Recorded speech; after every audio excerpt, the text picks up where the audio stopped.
Hi guys. Ooh, happy little day today. Or should I say night? Because I'm filming this at night this time. What's wrong with her? Why does she look like that? I showered. So yesterday, I saw this little tweet, a little number from Pop Crave. Never heard of it? A little startup called Pop Crave.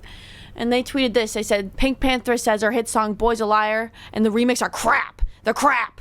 The songs that are not my greatest are the ones that do better. Now, as you can imagine, people were not too happy with that quote. A lot of people were like, why would she say this? It's literally her best song, let's be serious. What's the trend with artists hating their good songs? This is what I really want to talk about. I really want to get into that today.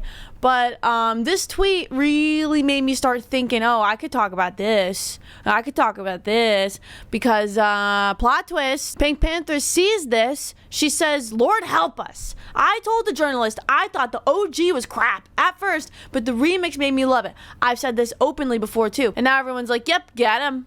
That's right. Stand your ground. That's the right stuff. And I wanted to talk about this today, the whole concept of artists hating their own songs, because it's something I feel like I've been seeing a bit more now in the news, although it's something that is literally a tale as old as time. People have been saying this about their own music for literally ever, especially songs that are like their biggest songs. Like big artists, I feel like a lot of the time will say this about their biggest song or one of their biggest hits. Maybe even their like first hit, if not their biggest hit, like the first hit they ever had. I mean, Doja Cat recently went on that whole thing about how all of her old music is cash grab music and everyone who likes it is freaking stupid. I don't know, what did she say? She said, Planet Her and Hot Pink were cash grabs and y'all fell for it. Now I can go disappear someone and touch grass with my loved ones on an island while y'all weep for mediocre pop. I think it's so interesting when artists come out publicly and say that they really don't like one of their songs, like one of their biggest songs, because I think a lot of people take it really personally. You don't like that song? Well, I love that song, and like millions and millions of people love that song, and people love that song so much that it sort of like literally changed your life. Like, why would you come out and say that you hate this song? Well, how personal is it? Is it ever okay, even if you do, hate some of your biggest songs, is it ever okay to come out and say, like, yeah, that song that all these people love? Well, I hate it. Is it even valid for an artist to hate their own songs? Yeah. Of course it's valid. Of course it's valid for an artist of any kind to look back, whether it's music, sculpture, I don't know, dance, I don't know, to look back at their old stuff and say, you know what, I don't like it as much. To cringe at it even, because that's normal. It should kind of happen to some capacity, because that means you're growing as an artist. I mean, in my personal experience, I definitely have some songs out there that I really don't like them. I'm like, God, I wish I would have kept that one in the vault. Wish I wouldn't have put that one out. But none of these songs were like my big break. Like, I don't even have a song that's gotten anywhere near as big as a lot of these songs have.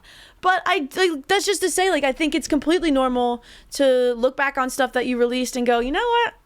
Maybe I could have spent more time on that one. And there are so many different reasons behind why artists just like grow to hate their songs. Once you get to like that big A-lister level, I think some people just tend to get tired of playing them. Some people are just tired of it, It's like less of a joy at this point, more of an obligation, because it's like, well, I mean, come on. People are going to be like, really? You didn't play that song?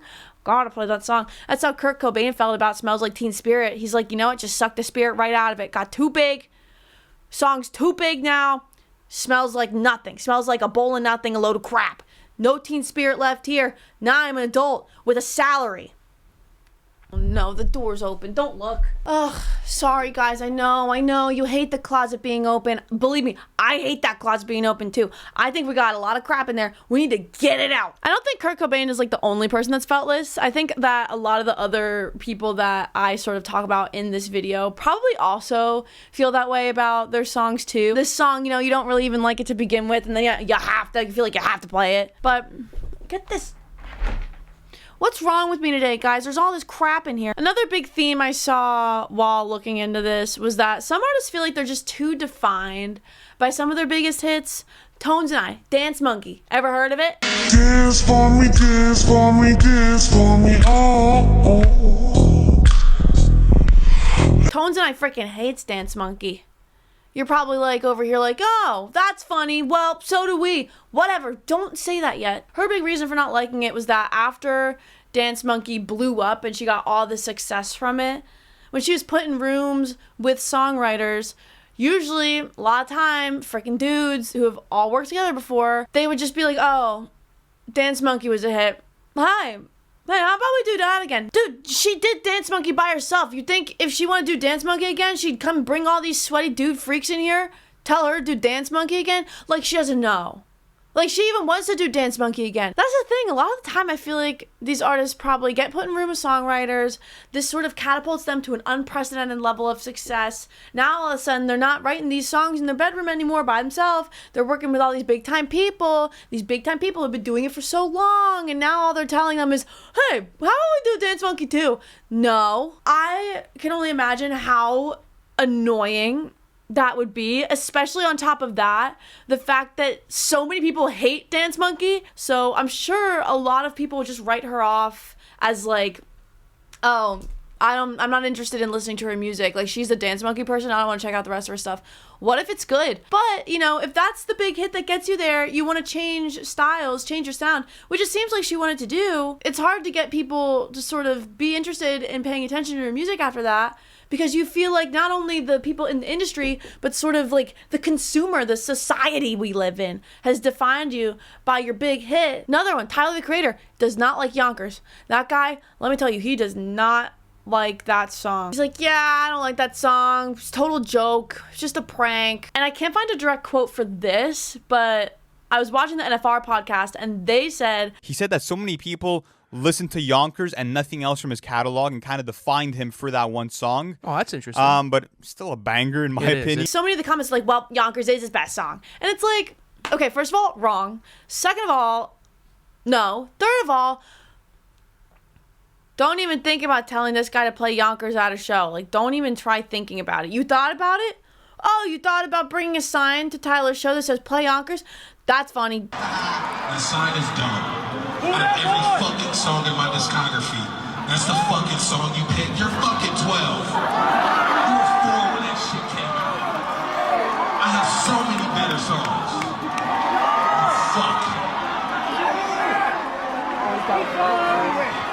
Play that stupid ass song.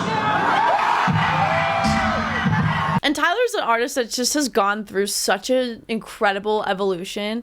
Like, sort of the difference in quality between a song like Yonkers and like Are We Still Friends, you know, or just like even literally any song off Igor, any song off Flower Boy even, is just insane. Like, it's so beautiful to see his artist journey and sort of how much he has grown over time. And then for people to be like, can you play Yonkers? I get it. I think it's kind of like, dude, come on. Like, obviously people are going to want you to play Yonkers. That was like literally like your first sort of hit. Some artists blow up when they're younger and they just feel like they would do things differently now. Radiohead, Tom York, ever heard of him? Creep, hates that song. He's like, ugh, God, I hate that song. I wrote that song when I was young about a girl and now I just think it's cringe. That's what he said. I talked to him the other day about it. Just trust me on it. He said that. Look it up. He said, yep, don't like it. Lorde, Royals, doesn't like it. Look it up.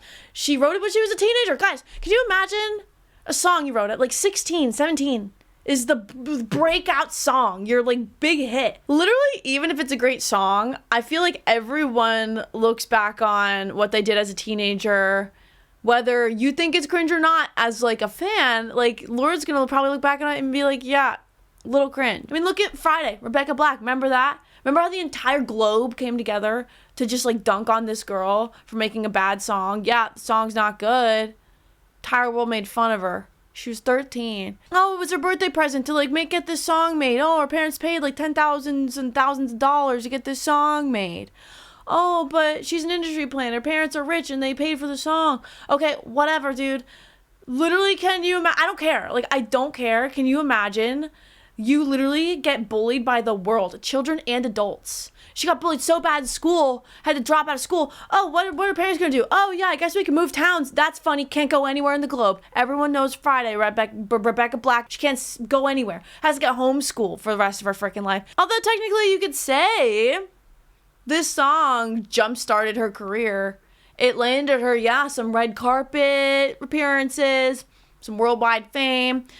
She was so ruthlessly bullied for this song by children, literally, and grown adults on television that I don't think anyone looks at Rebecca Black for hating the song and goes like, wow, she's so ungrateful. And look at her now. I mean, she did make a comeback. She has a serious music career, and she's a pretty well-respected artist. People like her. Fine with that. I like her. I think she's nice and great. And sometimes the process surrounding the song getting made and getting finished, released, whatever, and the emotional connection the artist has to the song might be the core reason why they don't like the song. Lady Gaga, Telephone. Ever heard it? Lady Gaga heard it, hates it, does not like it. The mix and the process of getting the song finished just sucked for her. Didn't like it. Not a good experience. Very stressful. So when she says it's like her worst song, it has nothing to do with the song. It's just sort of her association with everything that surrounded the song getting made. There are literally so many examples of artists hating their own songs. I could go on for an hour. It's a normal thing to feel as an artist, and there are countless different reasons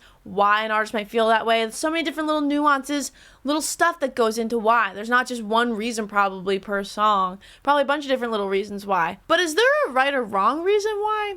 Hey, is there a right or wrong reason why to hate your own songs, especially if you're a big artist and you want to say it out loud to the people who love you? I've never experienced having a song be anywhere near as big as a Dance Monkey, as a Yonkers, as literally any of the people I've talked about today. So I don't know, but I can understand how it can be annoying to be defined by a song that jump-started your career, by a song that maybe it was your first like big break, and people look at that song as like, oh, that's their best song.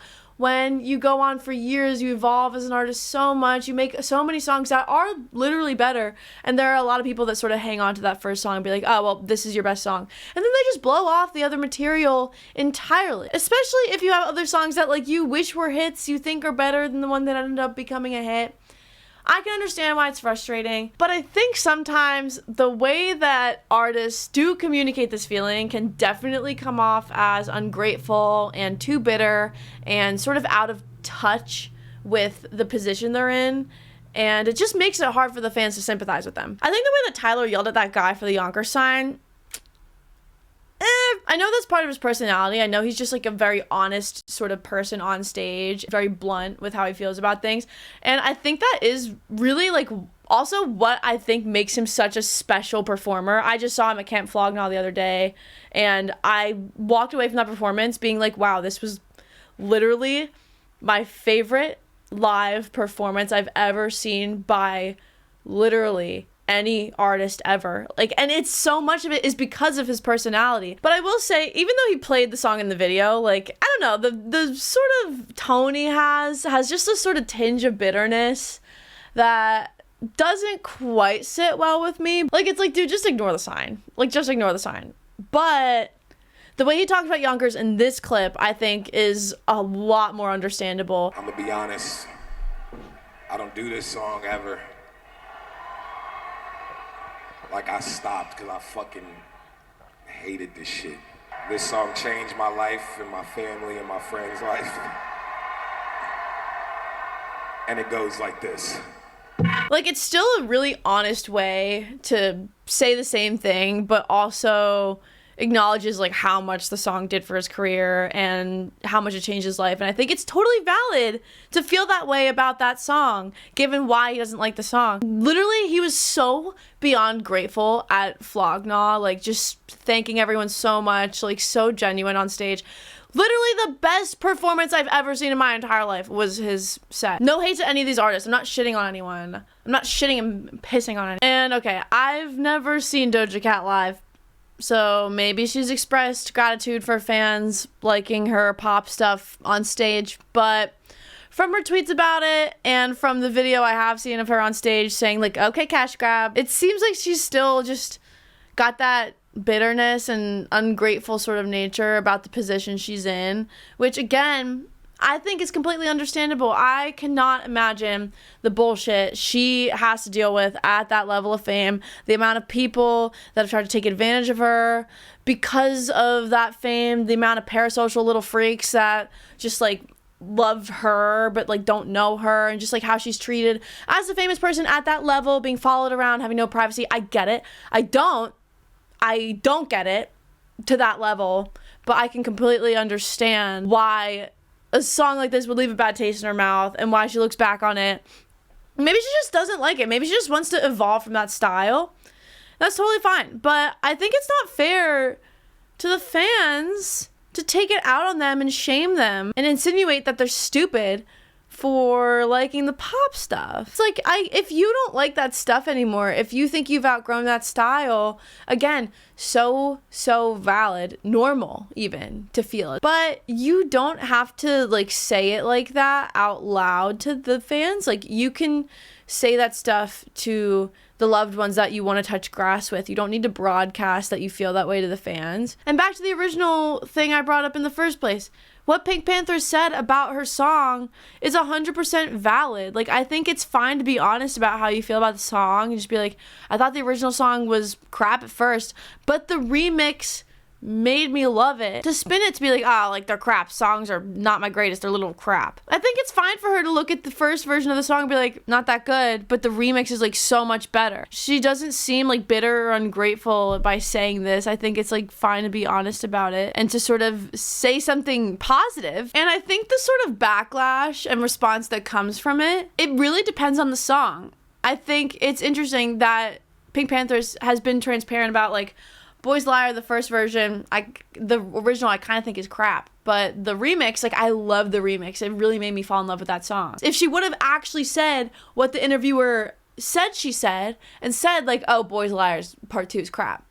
It sucks. People were a lot more mad at that because a lot more people love that song. But then she literally still thinks the original is kind of crap. But no one's really mad at that. No one's really mad at that at all because a lot of people are kind of like, well, we like the remix more than the original too. Like, we agree. So if an artist says that they don't like their own music, like they hate one of their biggest songs, I think a lot of the time music fans will tend to take it like a little bit more personally than the artist intended it. I think it's normal, again, for artists to look back on their old stuff and wish they did things differently. But I think when artists genuinely like complain and sort of don't really make that distinction of like, well, you know, yeah, am I sick of this song? Am I just sick of it? Yeah, but it did do so much for my career. It put people's ears on all my other songs that I really do love, and I'm really grateful for that. If you're gonna just be like, yeah, I wish this song didn't blow up, wish it was a different one, it is annoying. Like, it's kind of annoying, and it's a little entitled, and I think it's just like, dude, don't say that publicly. Like, you can communicate the same thing without sounding tone deaf. I don't think that these artists should feel like they have to act like they love the song.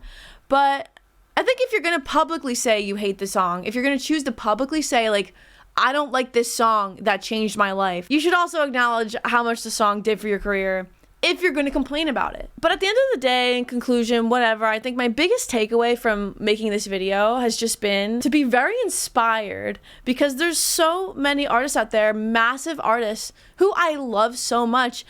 And the songs in particular, like songs that I adore, that they look back on those songs and they're like, I don't know, I don't really like it. It's a normal thing to feel, and I feel like, at least in my experience, I definitely have regrets about certain songs that I put out, and it makes me think like, man, I wish I would have sort of taken more care with my discography and not been so, like, I don't know, hasty, is that even the word, with putting songs out that I just am not really proud of and wasn't really proud of even around the time I put them out.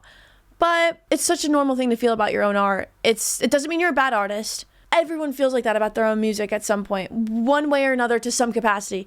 Everyone looks back at their own stuff and goes, I would have done things differently. Because, you know what? That's gotta mean that you're changing, like you're growing as an artist. You don't want your best songs to be your first song. So if you're an artist and you're feeling that right now, you know, like, oh man, I'm so embarrassed by this song. I'm just embarrassed. God, hey, don't be embarrassed. Everyone feels like that about their art, and there's people out there who probably love this song. And if you haven't put the song out, you're the only one who knows the song, well, guess what? Just don't be embarrassed. Someone probably would love it. So thanks for watching. Thank you a lot. If you like this video, give it a like, would you? Subscribe to this channel. I upload like 2 or 3 times a week, and I just talk my crap on here Anything you want me to talk about in particular, leave a comment down below. What do you think about this? What artists do you know, have you heard of, that hate their own songs? Do you hate any of your own songs? What do you think about all this crap? Hey, what do you think? Can you tell me? I read them, and there's oh my god, my lip is bleeding. Is my lip... Has that been happening the whole time? I don't know what's up with me today, guys. I'm just like losing it. Anyway, thanks. You guys are the best, and I'll see you in a couple of days. Okay, bye.